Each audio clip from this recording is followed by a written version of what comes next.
He's Derek. Derek is so gay that when they spun him around for pin the tail on the donkey, he turned into Wonder Woman. She's Romaine.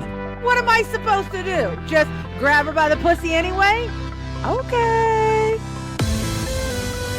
This is Derek and Romaine. 2.0, bitches. Woo! Hello. Derek, how is it going on this fine day? Romaine, Yeah. Everything is fantastic. I don't know what you've heard. I haven't heard anything. I'm just going to assume everything is fantastic because that is the best way to be. Yes. I agree. You know, it's a new year, new you, new us. So, Sure it although, is. You know what? I have to say, recently I saw like a post that somebody had made on to X/Twitter. I don't know. We were pre-recording this, so by the time this airs, it could have a completely new name or That's no true. longer exist. I mean, who knows? Anyway, I mean, you know, it's been 2 whole weeks. God Right. only knows. You know, things are moving fast over there at the X. They the sure old X. are. But somebody had posted, you know, this whole thing of new year, new you. And they're like, you know what? These past few years have sucked. Maybe the year is the thing that should be new, and I'm fine. Yeah.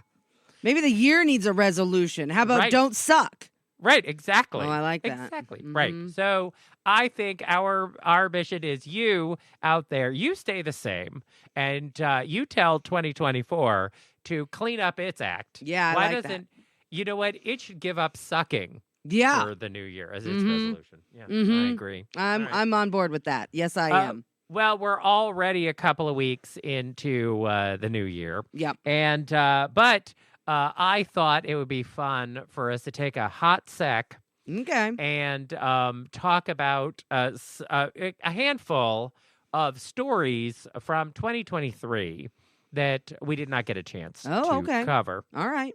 Because as people know, every day before the show goes on, I mean, you might not know this from the content of the show, but every day, Derek and Romaine come each day with a plethora of topics, and we never get to everything on our list. True. And some things roll over to the next day. Sometimes we'll get to it 2 or 3 days later, but at a certain point, you know, as time goes on, they get pushed further down the list. They drop off the sheet. Mm-hmm. So I thought I would look back on some of the stories that we did not talk about in 2023 that I thought, you know what, actually, these might be worth a revisit. So, Okay. One of them is from April, and it is about a man named Josiah Ernesto Garcia. Okay. That's quite the name. I know. He is, well, you know when he got arrested. Now, you know when people get arrested and they use all 3 of their names, it's bad. Oh, yeah. So It's like when a child is in trouble and it's, you know, Romaine Catherine Patterson, you know, I'm yelling at my kid. It's like, you're using all the names. Yeah. Right. So I feel like, whenever I see somebody in a story that they've been arrested and all 3 of their names, I'm like, oh, God, there must be so many bodies somewhere. Anyway, but in this case, he actually has not killed anyone. Oh. But he has been accused by the Justice Department of seeking an unusual form of employment. Okay. He applied for a job through a website called rentahitman.com. Oh, no. Yeah. Oh, yes. no. Does he want to be a hitman? Yes. Oh, my. Okay. So he is, at the time that he was arrested, he was a 21-year-old Air National Guardsman. Okay. Who is a marksman, like a trained marksman, according to his resume. And at the time, he was living with his parents and was trying to scare up some scratch. Okay. And thought, you know what? I have a particular set of skills through my military training. Maybe I should put this to good use because I'm apparently enthusiastic About killing people. Yeah. Okay.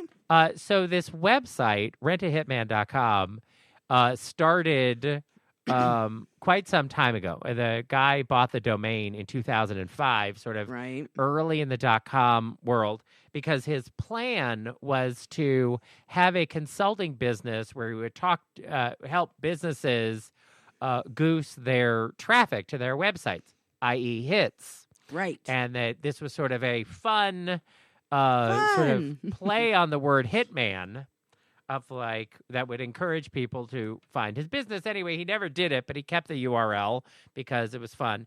And then over the years, even though he didn't have a website there, like he just had sort of a holding site, he would get messages from people trying to hire a hitman, including a woman named Helen in the UK who wanted 3 members of her family murdered because she was unhappy about her inheritance situation. Oh. Yeah.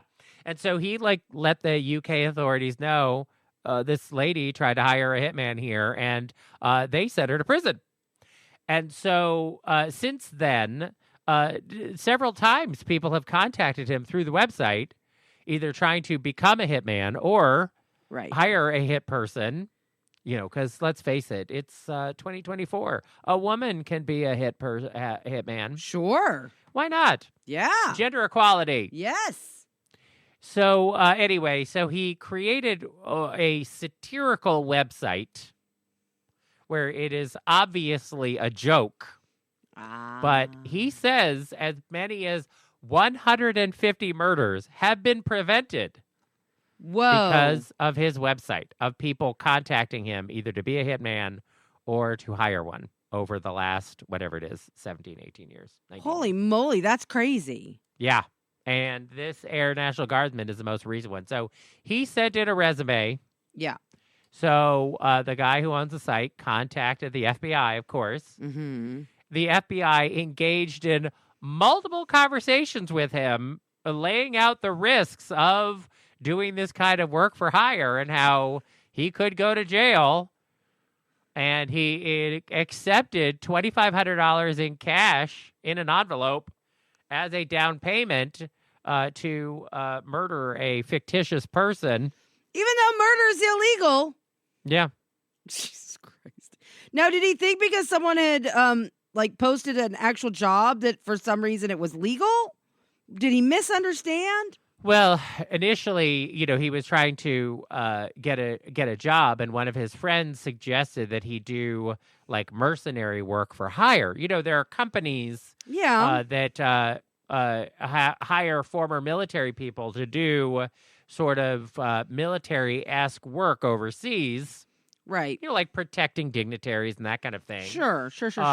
And they will get hired or like guarding business executives who have interests in dangerous parts of the world. Right. They will hire former military people to, drive their cars around and protect them and whatever. So I think his friend was suggesting that he look for, maybe that kind of work. And I guess he typed in mercenary for hire into Google. And thanks to this guy's great job at getting website hits, I guess. He really had his SEO working here. Yeah. Found his Hire a Hitman website and sent in his resume. Now, he maintains his innocence. He says that he had a change of heart and he didn't actually kill anybody. No. There was not an actual person to kill. They gave him a fictitious person and a fictitious bio, and they gave him the money. But he said that he changed his mind and he was guns to return the money when he was arrested. So we will see what happens. I mean,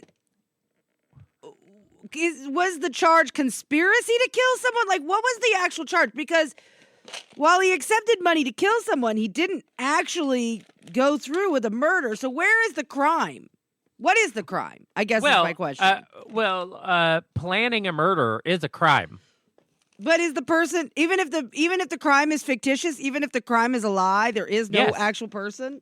Yes. Oh, that's interesting. I mean, because this is how sting operations work. Yeah. No, if somebody is seeking illegal work. Right. Like, let's say somebody wants to rob a bank. Yeah.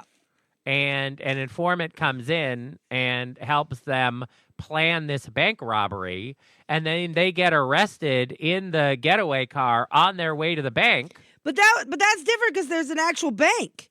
In this case, there's not even an actual person to commit this crime against. But they don't know that. That's true. Are you saying there is no victim because they gave a fictitious name? Well, kind of, yeah. That's not how this works. That's not how any of this works. Although, That's why I want to know what the charge is. Is it conspiracy to commit a crime? Yeah. Okay. It can't be attempted murder because there was no one to murder. Yeah, but he accepted money in exchange for a commitment to commit a crime. Mm-hmm. So there's a financial crime there.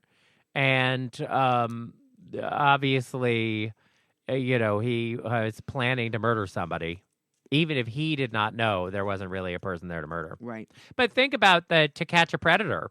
The people who come over to the house because they think there's an underage person there and they have sweet tea on the counter.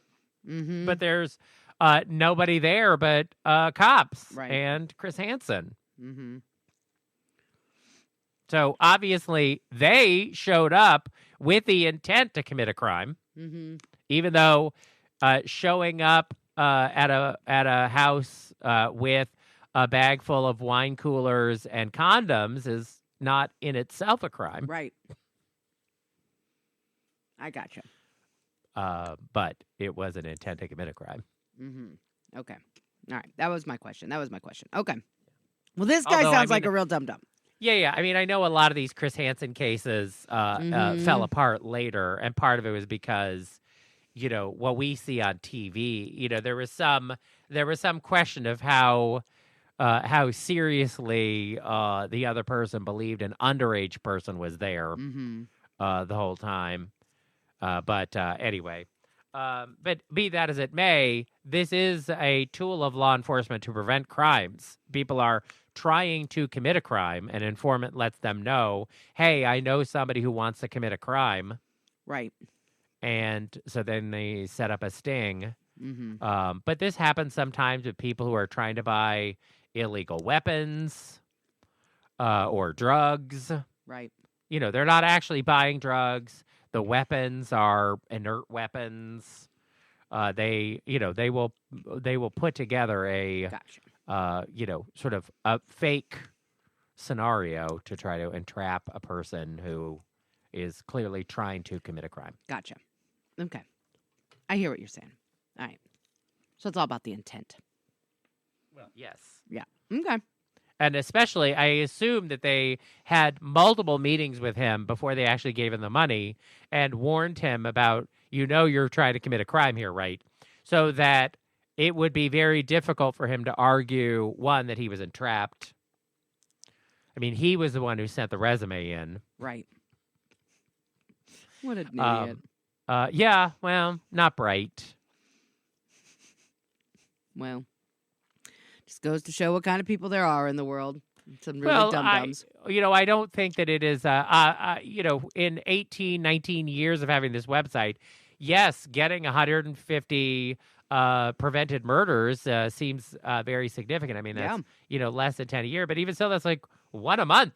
Mm-hmm. That seems like a lot. But sure does.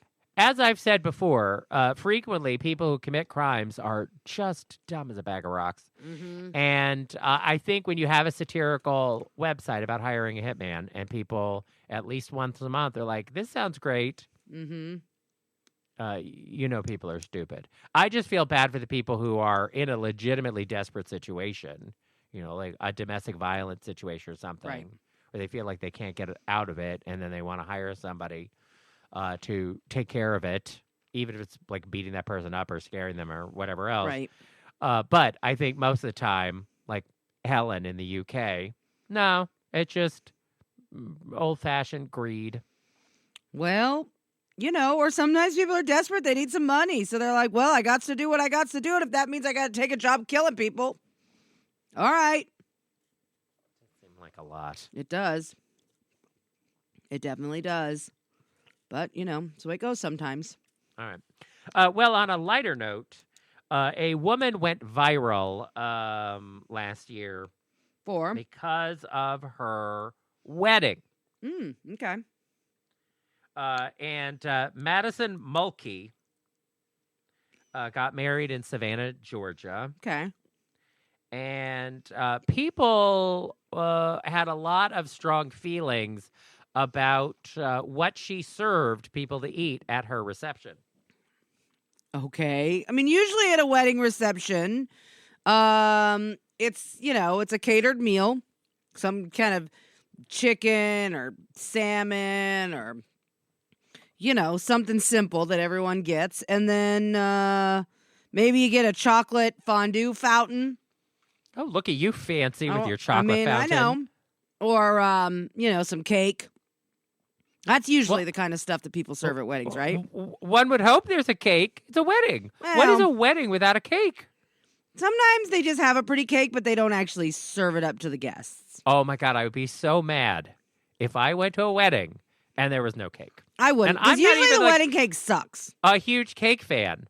Well, maybe at your wedding. My wedding, I had a fantastic cake from the cake place in Los Angeles.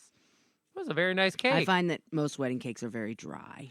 Well, it's hard because, it's a huge volume cake. Mm-hmm.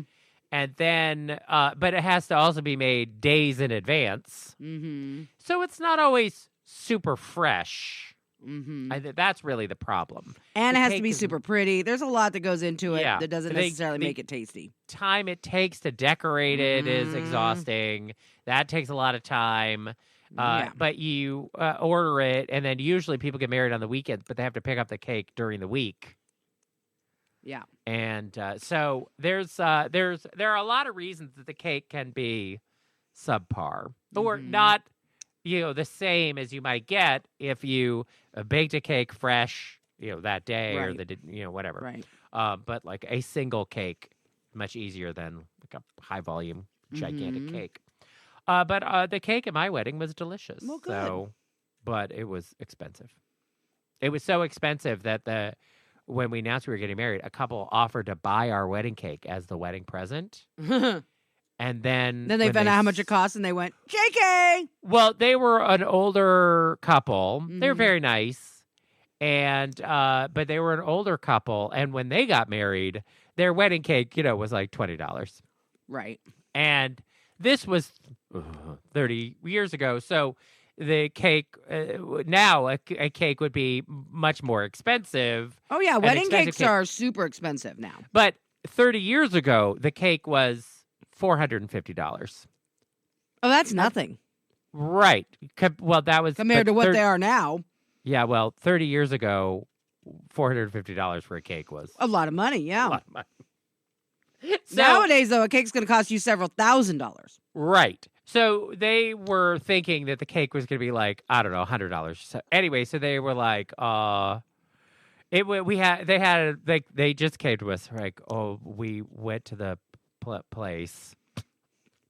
I think I would have said, listen, that cake's too expensive. Here's $100. Actually, I think what it was they offered to buy the cake. And then, like, pick out the cake and we will pay for it. And I think that we went to the cake place, and that was the cake that we wanted because we're homosexuals, and it was a very high-end cake place. And then when we saw what the price tag was, we told them, like, you don't have to pay for this whole thing. Like, that's too much. Right. Which is smart. And then they were like, oh, yeah, that is a lot more than we thought. Mm-hmm. And then they were like, how about we split it? And we were like, that sounds great.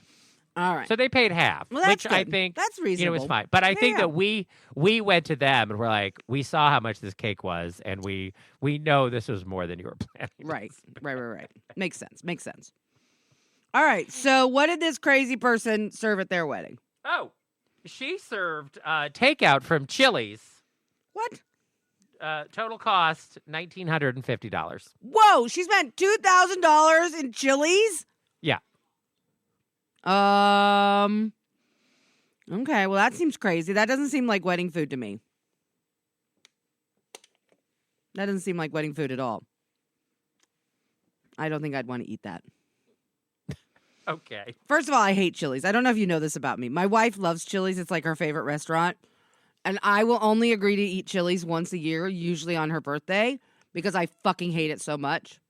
And my wife knows that I am right in my hatred for it, because every time I go to eat there, they fuck up something about my order, and my order always ends up horrible.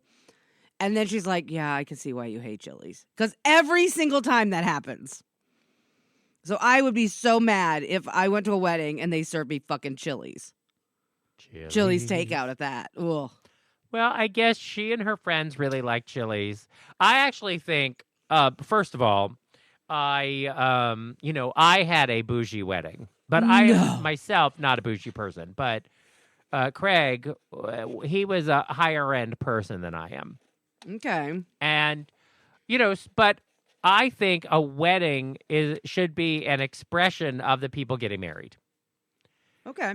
Of them, their couple, their life. Mm-hmm. And I think we spend a lot of time focusing on how weddings, in some ways should be.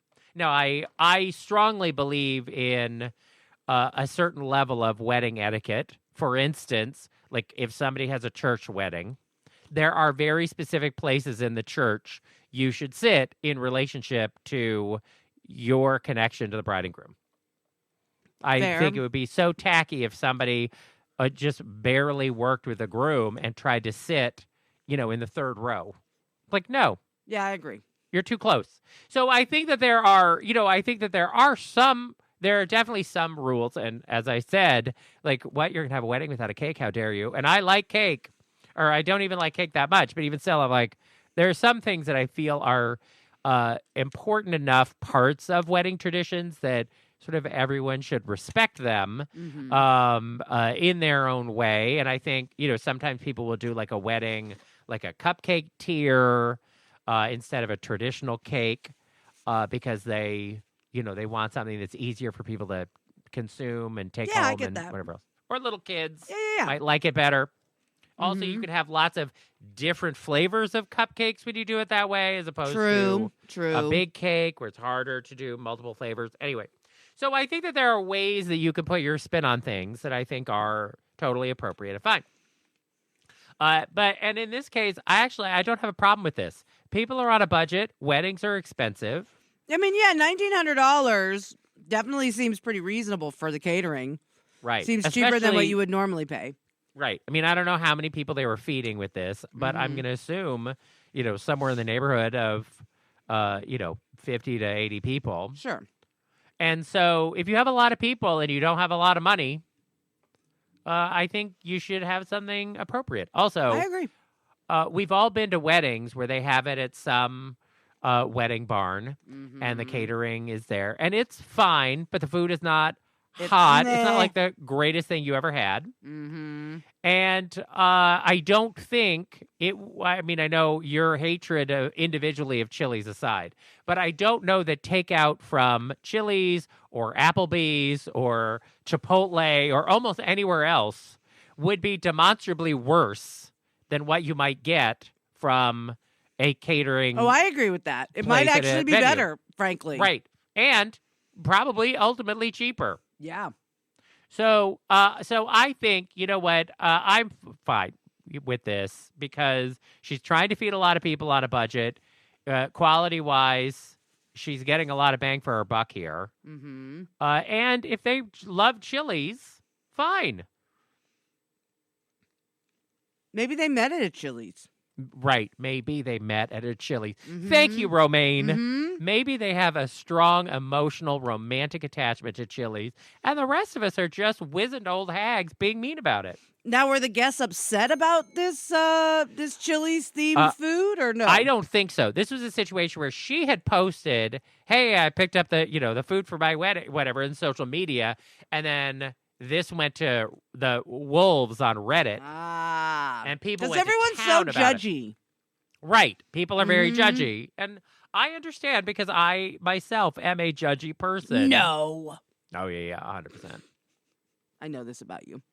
But I think that when it comes to weddings, you have to pick your battles as a guest of what you're going to get bitchy about. How about don't get bitchy about anything? It's their fucking wedding. Right. Like, I'm sorry, as a guest, why do you have the right to get bitchy? You really don't. If you don't want to go and Then honor don't their fucking love and go. commitment, don't go. Right. I agree. Yeah, you're not obligated to go unless you're, the mother of the bride. Right. Yeah, that seems stupid to me. Yeah, but people can I get had real cunty. I had an A+ wedding that people had a fantastic time at, and still talk about.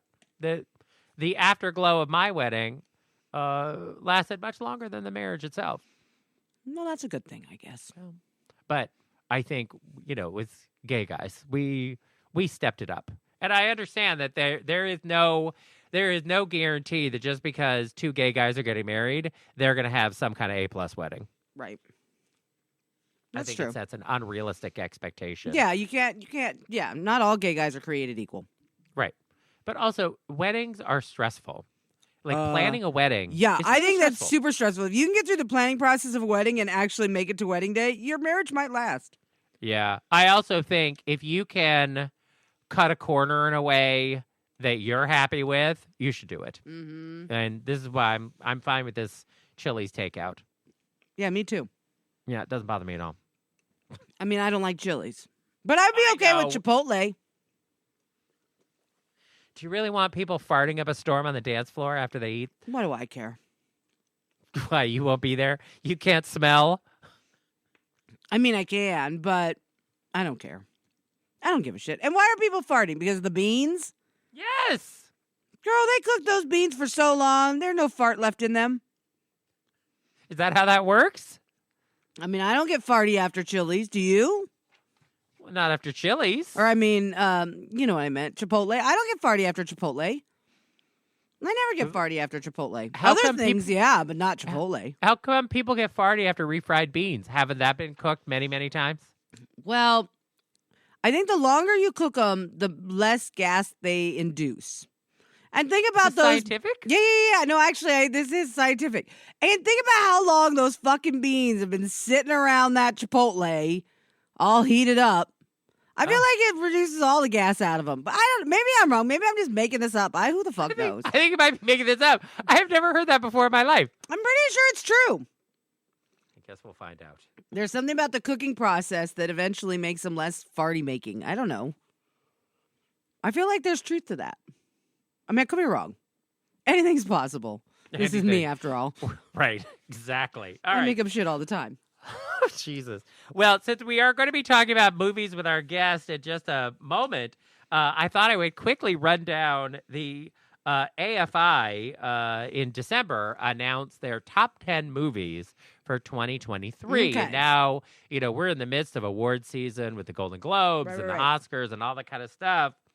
And so I thought I would run them down because probably at least 8 of these are going to get, because Best Picture can have up to 10 nominees. Right. And so probably at least, 8 of these 10 will end up there.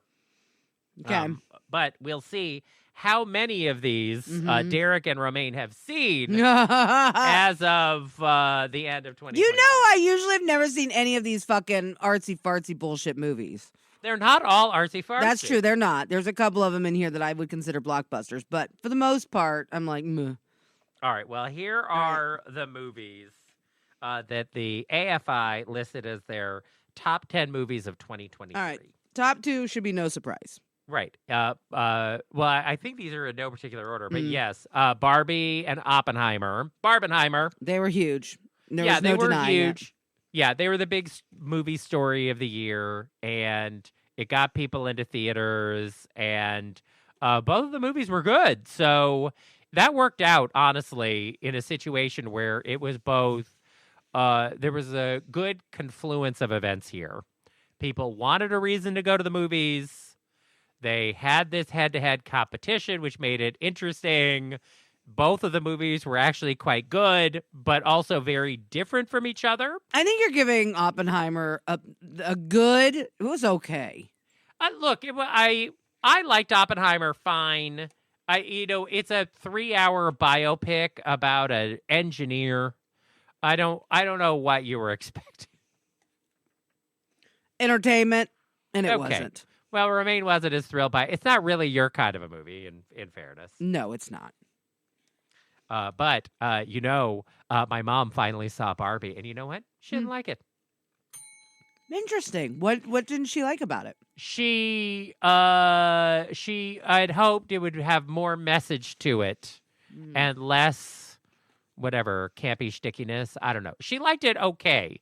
I think it was a case of very high expectations because after it was this huge thing over the summer and everybody went to see it and people were raving about it all over the place, and then she finally gets around to seeing it, when it ends up streaming on Max in December. And then I think she was just like, because it was too much buildup, I think, after 3 months. As I say, because I think the message is completely delivered in America Ferrera's big monologue scene, and that monologue is fucking amazing. Yeah, I think she wanted it to be, I don't know, more of a feminist statement, more of an anti-Barbie movie. I'm not really sure, but she was disappointed. But I think it was, she didn't hate it or anything. I think the expectations for her were just too high. And this may be the same thing for you with like Oppenheimer. It's this big movie and Christopher Nolan and everyone's raving and whatever else. And then you get there and you're like, it's a 3-hour movie about a bomb. Yeah. So that could happen. All right. So Barbie, Oppenheimer, no big surprise there. American Fiction, which is a movie that probably a lot of people haven't seen yet because it's only been out in limited release, but it probably is wide or going wide right about now. But this is a Jeffrey Wright movie where he is a celebrated author, a black author, who he's having trouble getting people to buy his books, and his publisher is not excited about his work.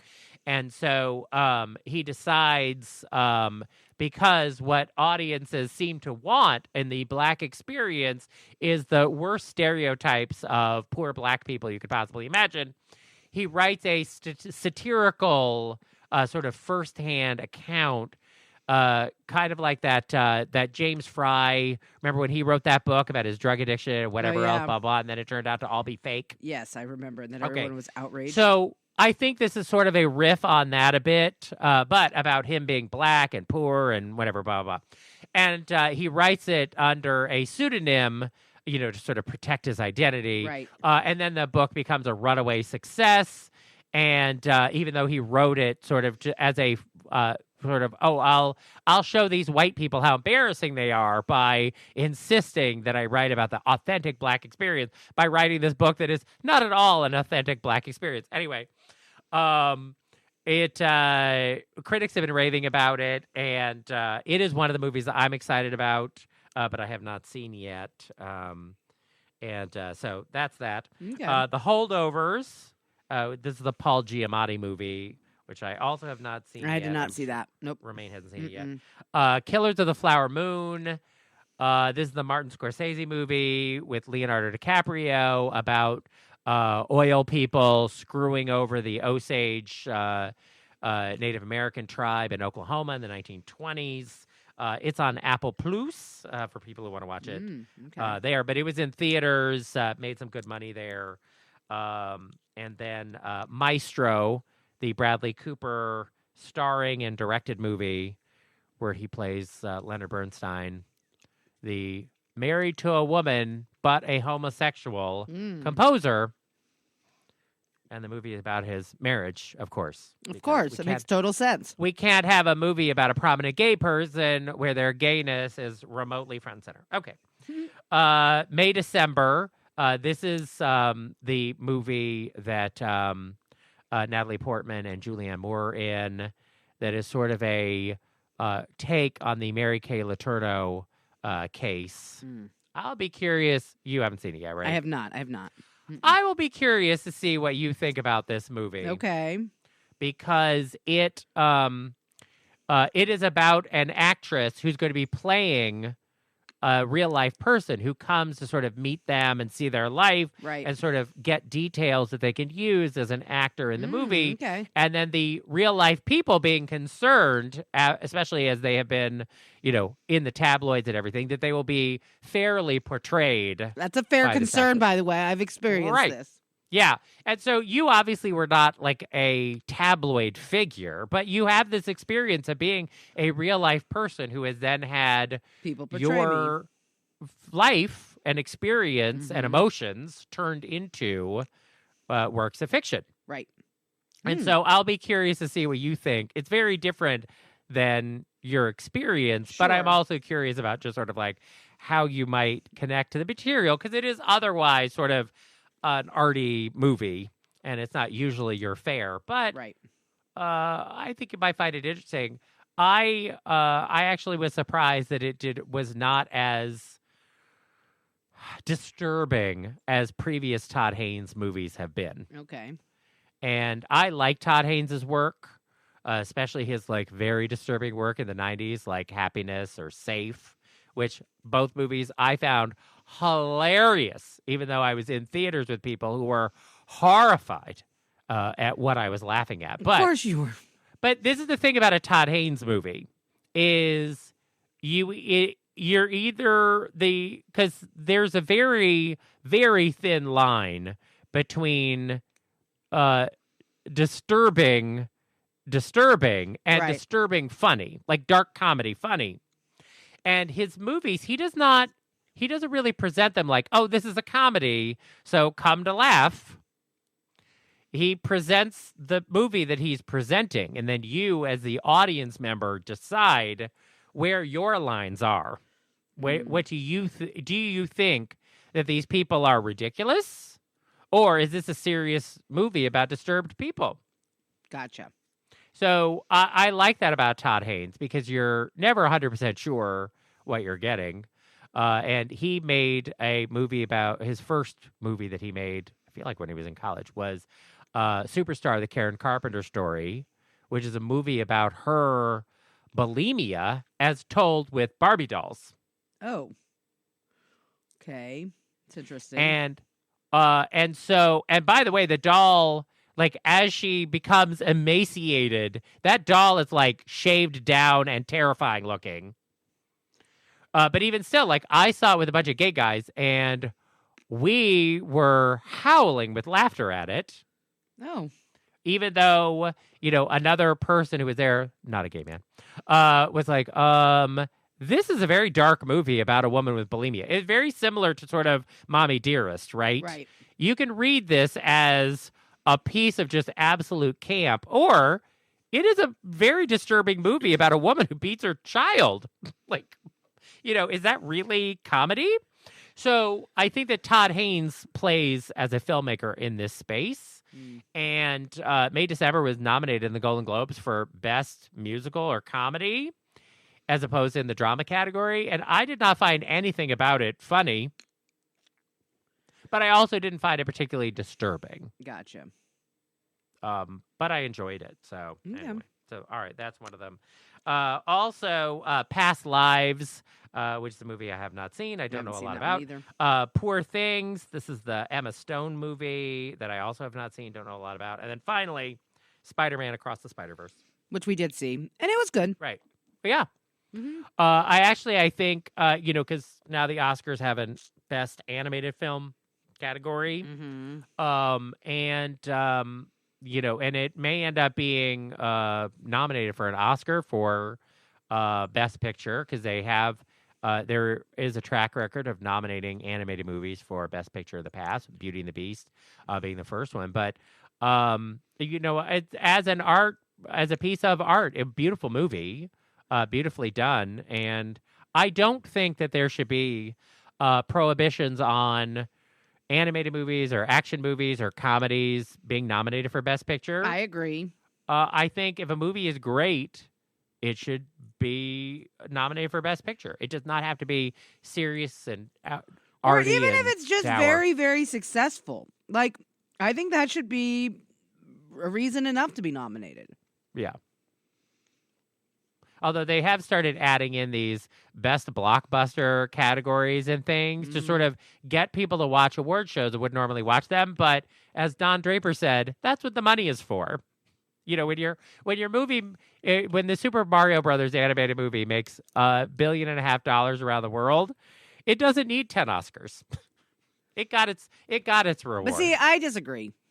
I think if a movie breaks out and is that successful, it should win awards for being an amazing movie, because it is. But was that Super Mario Brothers movie really that good? I don't know. I didn't watch it. I didn't either. I guess we'll never know. I guess we won't. All right. Well, coming up next, Allan Brocka is with us to talk about his latest film.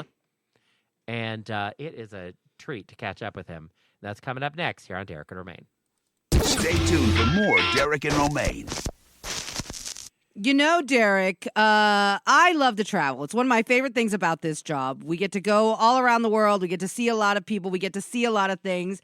And soon, hopefully, we'll be seeing some of our listeners at America's favorite travel show, which is back for 2024. And it's bigger and better than ever.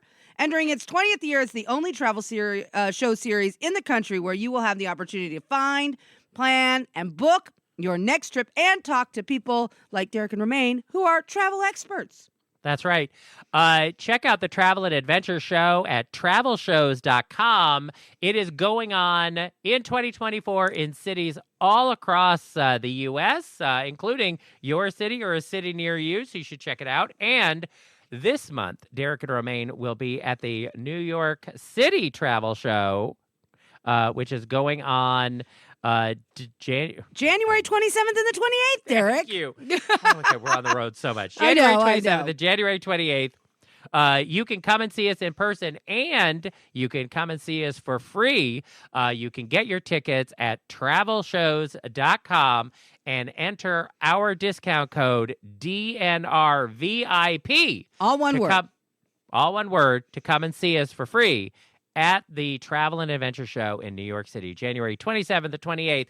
We'll be there in the LGBTQ Pavilion Saturday and Sunday. Yep. So if you're ready to book the vacation of a lifetime or just get advice from top travel experts in the world, then book your ticket to the Travel and Adventure Show today. Visit travelshows.com. Don't forget that special code DNRVIP to get a ticket there. And you can get a full list of the cities and the shows near you. And don't forget, Derek and Romaine will be at the New York City Travel Show January 27th and 28th. See you there.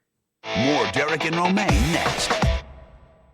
Derek here along with Romaine, and joining us back on the show, our returning champion, Q. Allan Brocka, is with us. He is a filmmaker, and you know him, of course, from Rick and Steve, the happiest gay couple in the world, and Eating Out film series, and, of course, his film Boy Culture, which he now has a new boy culture film, Boy Culture Generation X, which is available for rent or purchase on virtually all streaming platforms. Allan, so glad to have you back with us. Thank you so much for having me. It's so wonderful to be back. For rent or purchase, Derek, did you take that directly from the Boy Culture Generation X theming of the movie, for rent or purchase? Well, in the trailer, it does actually say available for rent. That's purposeful, right? Yeah, I think you can rent or buy it, but I think some of the trailers only say one or the other. Yeah, but even still, like, a play on X being available for rent. Just like the men. Oh, yeah. Yes. So cute. Yeah, see? Adorable. Now, I have to ask you the most burning question about this. So did you want to revisit X's character and storyline because your first name is also Q? No, that's an interesting question. My first name is actually Quentin. It's just an initial Q, Yes. but I go by my middle name. Interesting. I have a brother who goes by his middle name as well. Oh, yeah. Sometimes it's just better, right? It's weird that happens. But this has been a long gestating project for you. So the original movie came out, I believe, in 2006, right? Yes, correct. And Yeah, so how long had you been working on a sequel here? Sure. So while I was adapting the books for the original, the book is told in a series of confessions. So it's a lot of these little short stories, these vignettes of a life of this hustler X. And I thought this would make a great TV show because one of the challenges was finding like one story and making it into the whole feature. Right. And so right after the film came out, we started pitching it then. but no one was really interested in something super gay and super sexual at the time. You had to pick one or the other. So we kind of put it on hold for a while. And then around 2013, we decided, let's just start writing it. What would it look like? And so by then, a few years had passed. So we decided to set it 7 years later. But then it took a while to raise money. So we didn't actually shoot it until 2018. And then we ran out of money again, and then COVID happened. So it didn't come out until now. It's been wow. a super long thing. So we pitched it during the Bush administration, wrote it during Obama, filmed it during Trump, and now it's out during Biden. Well, that just goes to show how challenging filmmaking is, right? It really is. It's a long road. And something that has been a big part of your personal push as a filmmaker has been exploring issues of intersectionality within the queer community. But Hollywood has been very slow to come around to this, although there is a bit more of that happening now. So do you feel like now, finally, what you have been pushing for quite some time now is starting to have a place in Hollywood? Oh, absolutely. And that's one of the reasons we were able to even make this at this tiny of a budget, even though it took so long. As the years passed, there were more and more shows that had queer people of color, and that started having them have a sex.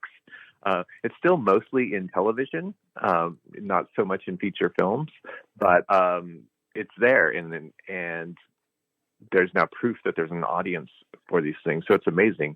Another thing that I've really noticed over the past 20 years since I've started my career is my very first 3 scripts were all about queer Filipino characters. And I had a lot of meetings after my first short went to Sundance with people who were like, who's your audience? Who's going to watch these? No one wants to hear these stories. Even if every queer Filipino person listened to it, you could never make your money back, right? So pick one lane, make them queer or make them Filipino. And I got this feedback constantly from people who in the same meetings would say, write what you know. So they only write what you know about straight white people is what that really means. But now, 20 years later, I'm being called into meetings because I'm queer and Filipino. And that is a huge change. They're not necessarily making the projects, but I'm getting called into meetings. I'm getting into the door. People are asking about it. And so that's a huge shift for me. Yeah. How did that feel early on? Basically having people say, one or the other. Nobody wants to see you and your story on the big screen. It felt horrible. It felt rotten, and then so we start writing in different voices. So, the first Eating Out movie was an entirely white cast. And it was because who's going to watch anyone else was the feeling. And after I made that, I felt so unseen in my own film. Like there's so much I do love about the film and the story, but I didn't want to ever do that again. So that is why when I came across the opportunity to make the first Boy Culture, it's based on a book. The book was an all-white cast, and I very strongly pushed to change that. I said I can't do this again. I need to have people of color in my films, and I don't mean just in some supporting role. I want this romantic lead. I want this romantic interest to be a person of color. And so it was a bit of a battle, but we got there, and I think it made the film and the series much better for it. Well, and it just better reflects real life, which I think is, my experience. Yeah, for sure. Yeah, I think this is part of the frustrating part about this conversation about having more characters of color in popular entertainment is this. It feels to so much of Hollywood like this radical idea, and yet it's better reflecting what everyday life actually is and looks like. And, Right. you know, if you're trying to tell quote unquote real stories, shouldn't the stories actually look like real life? people? Yeah. Absolutely. Yeah. It's wild to me still. I mean, there's definitely more diversity in television for sure. But I mean, I live in Los Angeles. It's like more than 50% Latino. And I don't ever see anything that's more than 50% Latino, you know, in film and television, and this is where we make it all, unless it's like a Latino project, right? But like every project, every story, everyone's life, we are experiencing we're living in a population that is 50% Latino. So it should be, I don't know. I am just gobsmacked. Yeah, but in some ways, Hollywood has always been sort of a, inside of its own closet of its experience, going all the way back to all of the studio heads being Jewish, creating these fantasies of Christianity on screen that really defined what American Christianity was as an expression. And it was all made by a bunch of Jews because they were sort of closeting their own experience, but creating these stories from their outsider perspective. And it does feel like Hollywood continues to be reluctant up to and including how many gay people were working behind the scenes and how hard it was to get gay people and their stories into the content, sort of in the 90s and into the early 2000s. Hollywood really struggles with its own closets here. Absolutely. There's so many queer people working behind the scenes, telling straight stories because they felt there was nowhere for their own stories. So many. And that's changing now, but yeah, it is. It's odd and uncomfortable and sad. I would imagine that it is just very frustrating because we've heard about this from gay actors who were told by gay casting people like, oh, you can't be openly gay. You can't read as gay. I can't put you out for a role if they know you're gay. And the frustration of, where's our unity as a community here? Right. We're keeping ourselves back. I had I knew a lot of gay actors who were being told by their gay agents and their gay managers to stay in the closet. That's terrible. It's a terrible feeling, a terrible thing to hear. It really is. I mean, I imagine it sucks because people just want to live their lives and share the right stories. And, and by the way, people need to hear the stories. Like, it's not like there aren't members of our LGBT community that aren't desperate to hear and see stories that they can relate to. Yeah, absolutely. Yeah, absolutely. And hearing and seeing these stories, not only for our community, for the people who want to see themselves reflected, but for people who interact with us. Or family members who find out they have a queer or trans kid, being able to see that there's a legitimate life where they can love and live and, experience ups and downs of any normal human being, normal being the word that we're all looking for. Right. It's really helpful. It changes hearts and minds. And that's one of the things I love about film and storytelling in general. And one of the reasons so many of us spend so long trying to make these projects, 20 years trying to make projects, because we see the change that happens when these stories are told. So it's taken 20 years to make this project, but who do you think right now is just starting their project? Like, who is it that right now is being told, oh, you can't do it like this, and is going to have to wait 20 years to make their project? Oh, you mean like specifically, or you mean like just in general? Like who do we think is currently being held back? Because obviously this is a pattern in the industry, right? Well, we can't do this yet, but there's someone being told that right now. I think the most obvious is women. I mean, there are still like 90% directors are men. So I think that's a gigantic hurdle that needs to be just, knocked over and obliterated. Yeah. Well, yeah. I mean, you look at last fall, the reception of Ms. Marvel or the Marvels as it's woke, and I saw the movie, and I don't know what was woke about it. That there were female leads, that there were women of color in it. Like I don't understand what that what that even means, because Well, yeah, it's I like, think oh, I'm sorry, is there just not a space for women to be leads in movies, or women of color to be leads in movies? If like that's just not available in 2023, it seems insane to me. yeah, just I mean, black and brown faces, women, queer people, trans people, just us existing is woke, and the acknowledgement of us is woke. Um, Not doing anything that didn't come from a 50s movie is woke. It's like anything that makes a certain segment of our population uncomfortable is woke. Right. Yeah, but I feel like in the past, like in entertainment, things were very, very white. And obviously in movies and TV shows and everything, it's like stories of the Old West or stories of colonial life or whatever it was, or, life before the Civil War. And for myself, one of the things that has been the most shocking thing about history that I did not learn in school, that I have learned more recently, is how large the black populations were in colonial times or in and around the Civil War in areas of the United States, where like colonial Williamsburg was more than 50% black.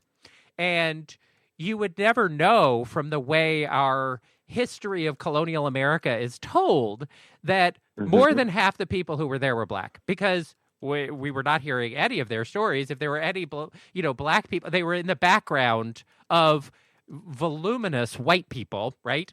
And so it gives the impression of like, yes, there was slavery, but there was just one or two sprinkled around, and it was mostly white people. It's like, oh, now I understand why people in the South were so upset about black people voting, because in most of these states, they were 40-50% of the population, like huge numbers. So, it brings our history into sharp focus, but it also shows what a terrible job Hollywood has done of accurately portraying these time periods by having them projected to us as overwhelmingly white. And then we don't really get a full understanding of the period at all because of that. Yeah, I mean, the population of the planet has never been majority white. Right. But if you just judged by our most popular media over the past 100 years and didn't know anything about our planet, you would think that it was like a 90% white planet. Yeah.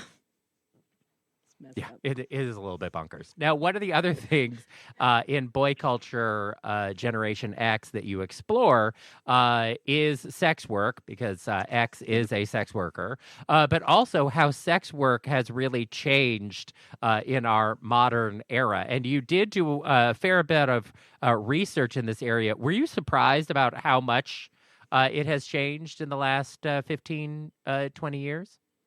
I mean, not at all, because I've been on that ride. We've all been seeing the change, not just in sex work, but in our everyday lives.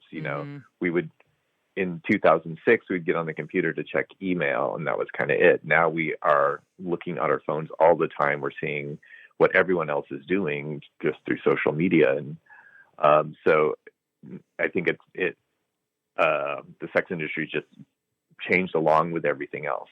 So not at all. I wasn't at all surprised, but I felt like someone like X would be. Someone like X who isn't all about social media, who like he says he's anti-social media, might be caught by surprise by how much this has changed his industry. He was an expert at word of mouth. That's how he used to get work. But when he first started, he was putting ads in the back of a magazine. So it was all about being anonymous, all about being behind the scenes, and not no one knowing what you did, and no one knowing about sex work or sex at all in some cases. And now now it's all about branding yourself and making yourself somebody that everyone wants to have sex with. Well, X certainly does explore some new things in this film. And of course, this is my favorite part because I'm a lesbian. But I have to say, the exploration of women was quite entertaining for me. Awesome. I found myself getting a good giggle, and I, because I think this is something that has happened with the internet and the way that people are found for sex.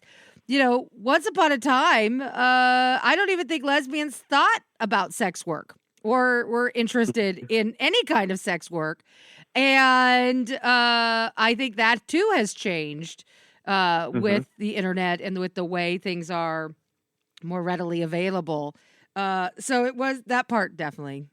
I got a giggle. So thank you for that. That was inspired by I have so many lesbian friends who love gay porn. Yep. Love talking about gay porn. And we were like, well, what if we took it to the next level? Yeah. And then Delilah, who stars in that, is bisexual. And when she saw the script, it was initially going to be like two lesbians. We were like, let's just take the gay porn thing to the next level. And we had a long and fun conversation about bisexuality. And she was like, well, what if this character is bisexual but hadn't experienced this yet? Like, I love that. So we changed the script to adapt to that. And the funny thing is, I know women like that. I know women who have done similar things, who have like a bisexual girlfriend who maybe never had sex with a man, but they know they're attracted to them. And it's like, well, listen, I don't want you to miss out on this experience if this is part of who you are, just because we probably are going to be lifelong partners. So it's more common than one might suspect, I think. That's awesome. Yeah, because I definitely know women who have done stuff like that. Yeah, like, you should love experience this.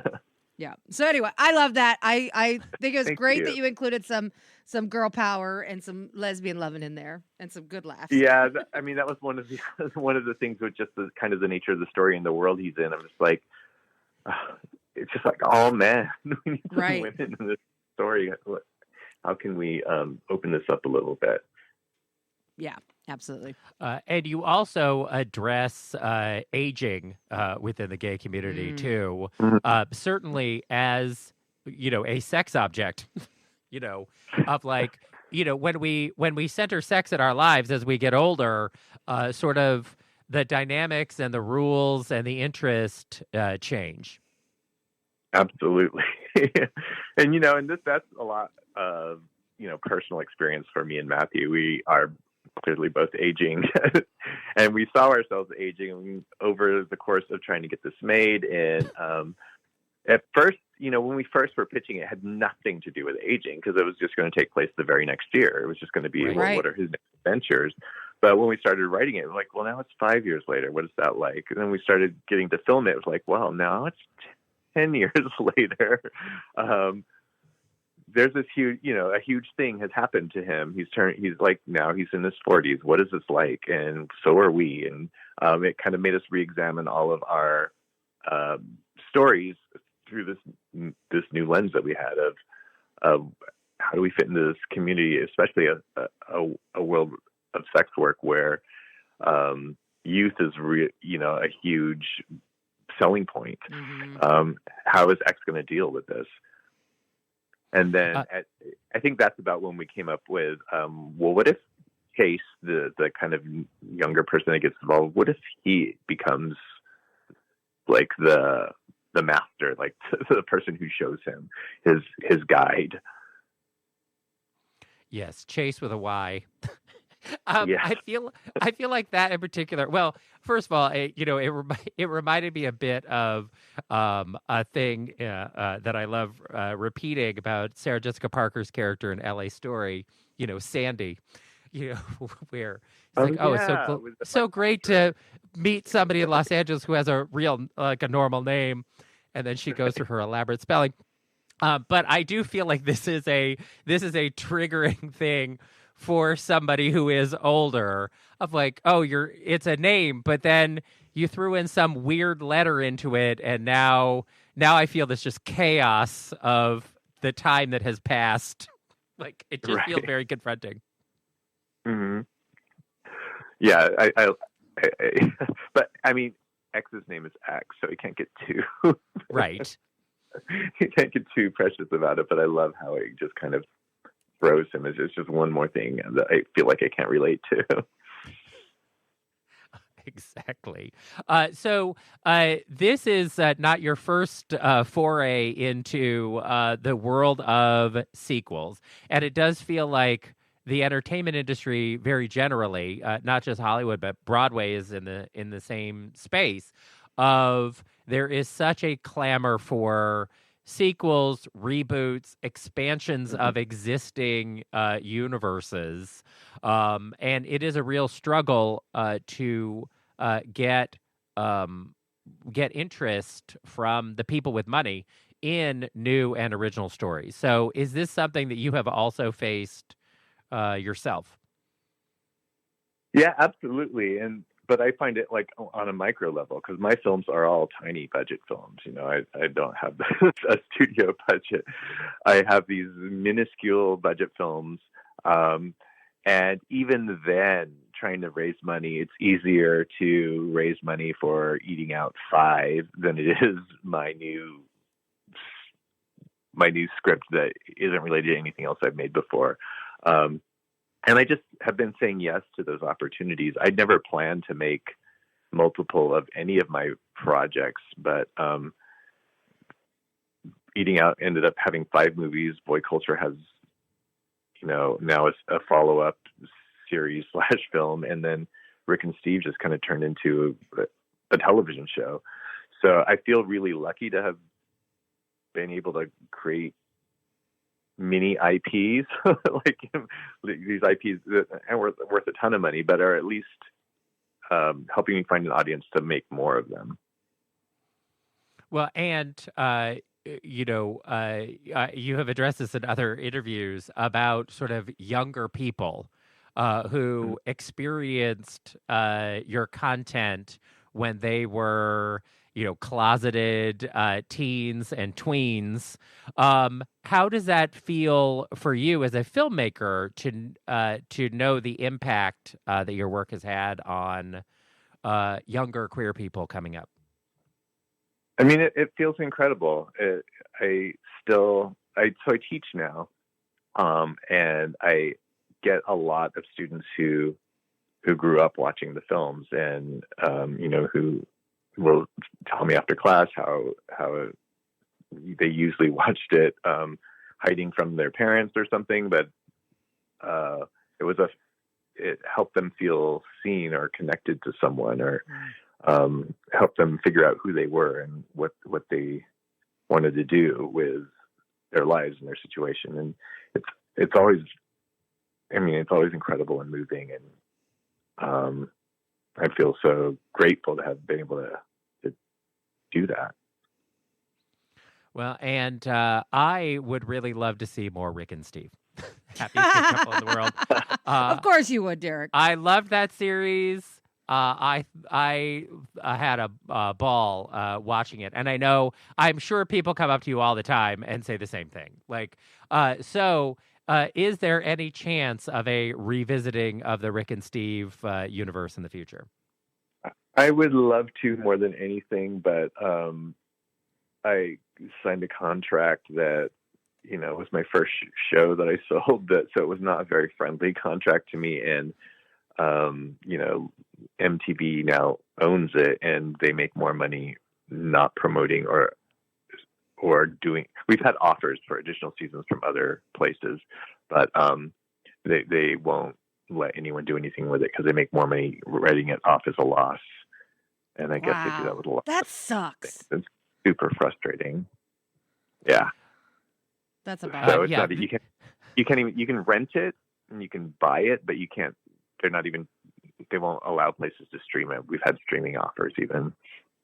Ugh, that's such a bummer. It really is. Well, especially because the company that owns it has a streaming platform. Like they could exactly. They could be making that money.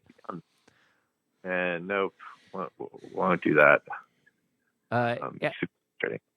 this has been there have been several high-profile stories about this kind of thing, especially with Warner Brothers over Batgirl and Coyote versus Acme recently. Do you hope that some of the publicity around this, things being permanently put involved for tax write-offs, will shame some of these companies into actually releasing some of these products that people want to see? That would be amazing. Yeah, I think we should just get rid of those laws. It's just terrible. It's kind of gross that hiding art is more profitable than sharing it. Yeah, it is very it's just frustrating. crummy. It's a crummy deal. It really, It is yeah, for it everybody. really. Well, Allan, it's always great to catch up with you. Congratulations on the success of the return of boy culture. And we look forward to having you back again soon, because I know you have other projects that are coming up. Yes, thank you. Thank you. Congratulations to you on this show for being so relevant and lasting so long in this world that it's hard for anything to be. I mean, how many years has it been? It's been 20 It's been years. 20 years for us, too. I It's mean, crazy. That's amazing. It's like The Simpsons and you. That's kind of it. I feel a bit more like Gunsmoke's Miss Kitty at this point of like, why are you still running this brothel, you old woman? But yes, it does seem crazy. But I'm sure you feel the same way of like, look, you just have to keep showing up and plug it away and keep it going. Yep. Yeah. Thank you. You bet. All right. Our thanks to Q Allan Brocka for being with us. Be sure to check out Boy Culture Generation X. It is available now for rent or purchase on all platforms. And you can find Allan in social media himself. He is Allan Brocka on Twitter and Instagram. Allan, thanks so much for being with us. I'm not on Twitter anymore. Oh, you got rid of Twitter. Ooh, He's gone. scandalous. He is gone forever from X. I mean, I don't blame you. I don't either. So just follow him on Instagram. It's more fun. There you go. You're listening to Derek and Romaine. Well, there you have it. The end of another perfect episode of Derek and Romaine. And if you want more great fun, go to dnrstudios.com and subscribe to get our show every day. And don't forget, for DNR Plus subscribers, you can use the DNR Cast app for iPhone, available now in the App Store.